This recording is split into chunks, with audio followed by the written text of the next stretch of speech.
اعوذ باللہ من الشیطان الرجیم بسم اللہ الرحمن الرحیم الحمد للہ والصلاۃ علی اہلہا۔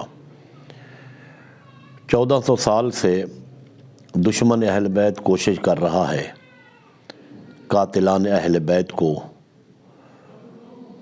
بچانے کی، اور مختلف مقامات مختلف محاذ پر وہ اس کی یہ کوشش ہے کہ خصوصاً قاتلان شہداء کربلا کو کسی نہ کسی طریقے سے بچایا جائے۔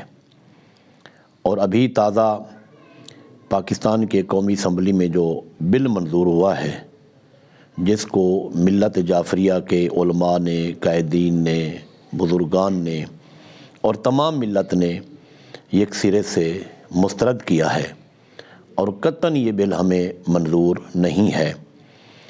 میں تو یہ سمجھتا ہوں کہ جنہوں نے اسمبلی میں بیٹھ کر اس بل پر دستخط کیے ہیں، اگر ان کو اس بل کا علم نہیں تو انہیں چاہیے کہ وہ احتجاج کریں اور فوراً اس بل کو واپس لیں۔ اور یہ بل جو منظور ہوا ہے، یہ صحابہ کرام کی محبت میں نہیں ہوا حقیقتاً۔ ان کو صحابہ کے ساتھ اتنی محبت نہیں ہے، اور پھر یہ بل اتنی متنازع بل ہے، اور ایک طرفہ منظور کر لینا، کسی کو آگاہ نہ کرنا، قوم کے کسی فرد کو، کسی ذمہ دار کو اطلاع تک نہ دینا، یہ کہاں کا انصاف ہے؟ اور یہ پاکستان کے محبان اہل بیت شیعیان علی کے لیے ایک بہت بڑی سازش ہے۔ یہ بل سازش کے طور پر یہ پاس کیا گیا ہے۔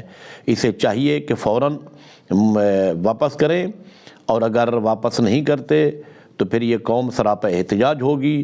کسی صورت میں بھی اس بل کو قبول نہیں کیا جائے گا۔ اور جو بل میں یہ سزائیں تجویز کی گئی ہیں اور معین کی گئی ہیں، کہاں یہ سزائیں قرآن اور سنت کی روشنی میں ملتی ہیں؟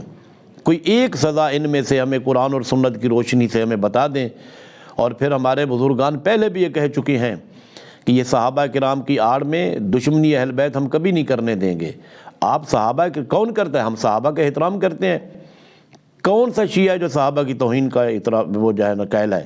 ہمارے علماء واضح فتویٰ دے چکے ہیں، ہمارے مراجع واضح فتویٰ دے چکے ہیں کہ صحابہ کی توہین ٹھیک نہیں ہے، جائز نہیں ہے، مقدسات، کسی کے مقدسات کی توہین جائز نہیں ہے۔ پھر یہ بل لے آنے کا کیا مقصد ہے؟ یہ پاکستان میں شیعیان علی اور محبان اہل بیت کے خلاف ایک بہت بڑی سازش ہے، اور ہم سراپا احتجاج ہیں۔ ہم کسی صورت میں بھی اس بل کو منظور نہیں کریں گے۔ اس بل کے بہانے سے آپ شیعیان علی کو اور جوانوں کو سلاخوں کے پیچھے کرنا چاہتے ہیں، اور اپنے جو ہے وہ عزائم تک پہنچنا چاہتے ہیں، اور انشاءاللہ ہم آپ کو آپ کے جو ناجائز عزائم ہیں اس تک نہیں پہنچنے دیں گے۔ یہ پاکستان محبان اہل بیت کا پاکستان ہے۔ بنانے والے، اس ملک پر خون لگانے والے، پیسہ لگانے والے، وہ یہ شیعیان علی ہے، اور یہ شیعیان علی کبھی اس ملک میں اہل بیت کے محبان کے خلاف کوئی بل بھی انشاءاللہ منظور نہیں ہونے دیں گے۔ والسلام علیکم ورحمۃ اللہ وبرکاتہ۔